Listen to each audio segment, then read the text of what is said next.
we also had Aiden Park get selected. He looked like he was a little surprised, but what'd you think of that, and how awesome that he was still there kind of hanging around? Yeah, it was exciting. I know we had his name on the board for a long time there, and got nervous near the end, but real happy for him. He had a terrific year in the USHL. He was a guy that our U.S. staff were real high on, and we were excited for him. It was nice to see him there too. Rick, what did you think of your day overall? Real pleased. It gets challenging when we had the wait 82 selections there, but we had a plan. It's challenging when there's so many different variables involved, but we were able to get into an area of the list where we were comfortable. Did get a little tight. We got a little nervous there for a bit. Felt good early second, and then it got type of thing if we were trying to hit our markers. But then we got through it, and then it took off from there. You wanted to pick a couple of Western leaguers closer to home, and then a U.S. player too, as opposed to Europeans. Was that part of your plan? It's never by design. It goes in cycles.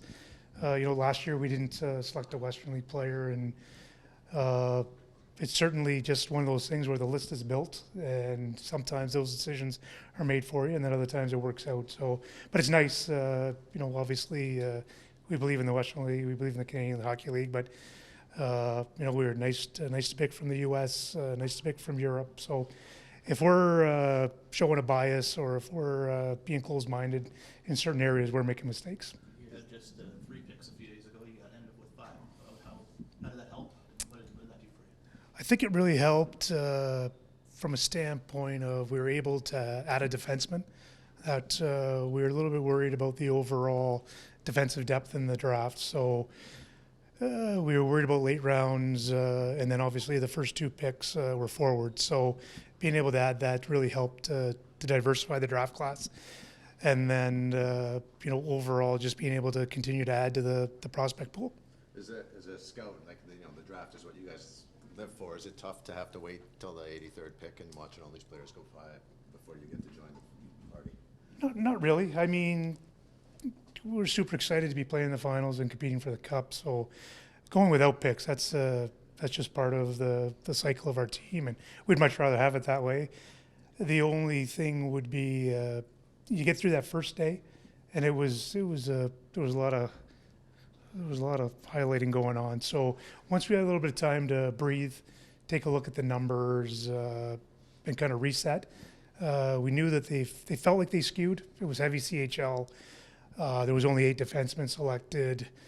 So we knew we'd have a little run in Europe. We knew we'd have a run in the U.S. We thought there'd be several defensemen, especially some of the bigger variety. So we felt real comfortable there early in the second, like, okay, we're back on track. Then some of those Russian prospects started to go, so that it felt like it was evening out. And then we had a couple of prospects that we had our eyes on that went maybe unexpectedly, or we thought maybe we were in good shape at 83. So once we got through a little tense moment there, we were back on target, and we got players we clearly had earmarked. Can you give us a scouting report on at least the first 2 guys, 83 and then Sure. Tommy Lafreniere, we like his path. He had to take the long way. He was a part of our efficiency model of a rookie player in the CHL. We like his production. Had to work his way up the lineup. He's a skilled forward, makes plays, has a good stick. So we think he's going to take off offensively. He played sort of on a bubble team lower in the standings. So we think the team's going to improve. We think he's going to be a significant part of it. And then David Lewandowski, along the same guidelines. He's a skilled forward. We were able to add some size with him. Skating's got to come just a touch, but he makes plays in small areas, much like Tommy. These guys are good off the cycle. They can extend offensive zone time. They can play with skill. They make quick decisions. So sense, skill, and compete were non-negotiable at 83, and we were able to service it and get real lucky at 117. Going in, are you looking at the best player available when you get to pick him, or are you trying to fill some needs here, especially? I think it goes. There's a flow to it. Yeah. This is gonna be an awful answer, but 25 years in, I don't know what best player available means. I think I used to use it early in my career. That's our philosophy. But I think for the most part, we're looking for traits. We're looking for events. We're looking for contributions to winning, measurables that are not necessarily best player available, but they add up to what we're looking for. And then back to the traits of skill, compete, drive, and sense. We like instincts, and we think you need them to play on our roster. The U.S. development player, he's going to Michigan. Is that where he's going? Correct. Yeah. And the last player you picked, is he plays in the USHL? Is he going to college? The plan is Michigan. Yes. So he For Park too? correct. Both Yep. going to Michigan? Oh. He finished a couple games there in Calgary. At the end of the season with the new guidelines. But the plan is Michigan.